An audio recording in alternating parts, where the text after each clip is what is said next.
네, 안녕하세요. 주터팬입니다. 오늘은 국순당이라는 기업에 대해서 소개를 드려보려고 합니다. 시가총액은 2천억 원이며 모두가 잘 아는 주류 제조 및 판매를 하고 있습니다. 투자 포인트는 두 가지입니다. 해외 수출 지속 증가로 최대 수출 금액을 경신할 예정이며 가격 인상에 따른 수익성 향상이 기대되는 부분입니다. 기업 개요부터 살펴보겠습니다. 동사는 턴어라운드의 정석을 보여주는 막걸리 제조기업이라고 할 수 있겠는데요. 1983년 배안산업으로 설립되어 92년에 국순당으로 상호를 변경했고 2000년도에 코스닥 시장에 상장했습니다. 품목별 매출 비중은 21년 3분기 누적 기준 막걸리가 가장 많고 대표 제품으로는 우리들이 잘 아는 백세주, 국순당 생막걸리, 국순당 쌀 막걸리 등이 있습니다.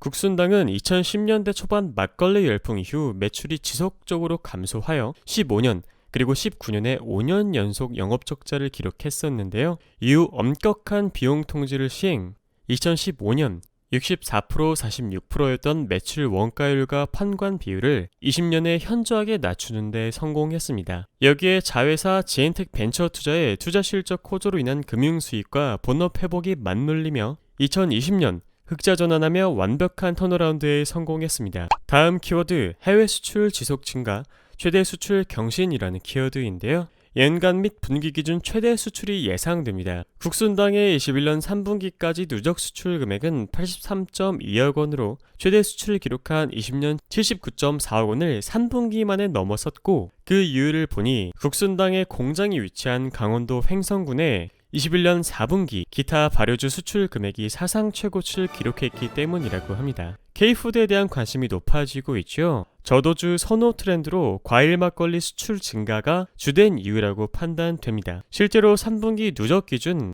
수출 비중은 막걸리가 58%, 과일 막걸리가 28%로 가장 높은 비중을 차지했습니다. 아까 이야기 드렸듯이 국순당의 수출을 가늠할 수 있는 강원도 횡성군의 10월에서 12월 기타 발효주 수출 금액이 4분기에 분기 기준 사상 최대 수출이 예상된다라고 이야기 드렸죠. 수출 지역별로 보면 일본향 수출 비중이 전년 동기 대비 꽤 크게 증가했는데 21년 상반기 현지 유통업체에 1000억 프리바이오 막걸리가 입점되며 유산균에 대한 관심도가 높은 일본 시장에서 수요가 증가했기 때문이라고 추정됩니다. 그리고 최근 구글 트렌드 검색 추이를 보시면 전 세계 한식 검색 추이가 지속적으로 높아지는 것을 확인할 수 있죠. 막걸리 또한 21년에서 22년도 넘어갈 때 매우 크게 거의 3배 가까이 증가한 모습을 확인할 수 있었습니다. 한식에 대한 관심도가 실제로 증가하고 있다는 것을 눈으로 보여주는 지표죠. 다음 키워드는 올해부터 본격적으로 나타날 제품 가격 인상 효과에 대한 이야기인데요.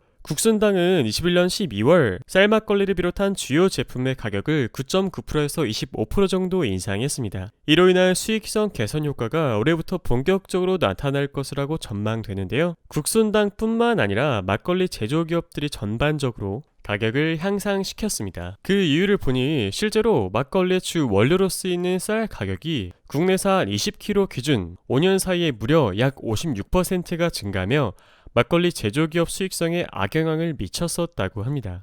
이후 쌀 가격은 현재 22년 1월 15일 5741원으로 전고점 대비 약 9.1% 하락하며 일부 안정화되었고 덧붙여 막걸리 제조에 필요한 쌀은 기업이 필요시마다 매입하지 않고 일정 기간 고정 거래 가격으로 매입하는 성향이 있습니다. 따라서 쌀 가격 하락 효과가 즉시 나타나진 않겠지만 쌀 가격이 추가로 안정화된다면 마진 스프레드 확대에 따른 추가 수익성 개선도 기대해볼 수 있겠죠. 다음은 국순당의 12월 1일부터 1월 28일까지의 투자자별 매매 동행 데이터입니다. 한눈에 보시기에도 외인이 가장 많은 물량을 매수했고 그 다음은 투신, 그 다음은 기관이 매수한 것을 확인할 수 있었는데요. 외인과 투신이 가장 많은 물량을 매수했기 때문에 장기적으로 끌고 갈 것이라고 추측되진 않습니다. 다만 단기적인 주가 상승은 충분히 나올 수 있겠다라고 추측해 볼 수 있겠죠. 국순당의 월, 주, 일간 차트를 살펴보겠습니다. 월봉상 유동평균선은 정배열 상태로 추세는 매우 준수하구나 라고 볼 수 있겠고 월봉상 저항밴드가 1,500원부터 11,000원이었는데 마지막 종가가 11,200원 그러니까 돌파하면서 마무리되었죠. 월봉 마무리 상당히 견조하게 마무리되었다고 볼 수 있겠습니다. 다음 저항 밴드는 13,500원, 14,400원, 최종 저항선은 18,500원 정도로 잡아볼 수 있겠죠. 다음은 국순당의 주봉입니다.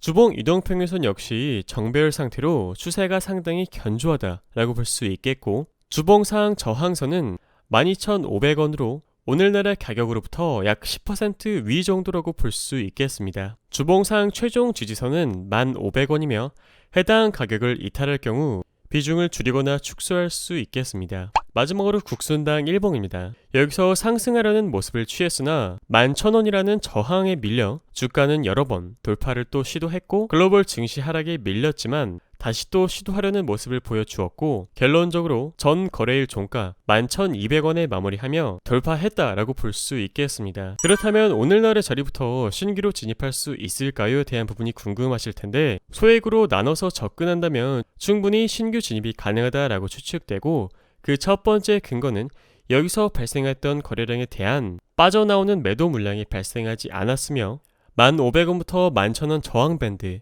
해당 가격대를 돌파하려는 시도를 여러 번 했고, 월봉 마무리, 일봉 마무리, 주봉 마무리가 상당히 준수하게 마무리되었기 때문에 오늘날의 자리부터 나눠서 충분히 진입하기에 좋다라고 보여집니다.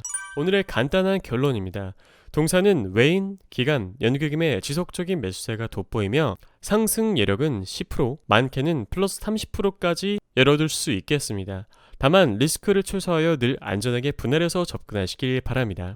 영상을 제작하는 목적은 건전한 회사를 찾아내고 공부하는 게 어려운 분들을 위해, 열심히 일하시느라 바쁘신 분들을 위해, 가정을 돌보시느라 시간이 부족하신 분들을 위해 제작하고 있습니다. 오늘 여러분들과 함께한 공부 도움이 되셨다면 구독, 좋아요, 알람 설정 부탁드릴게요. 감사합니다.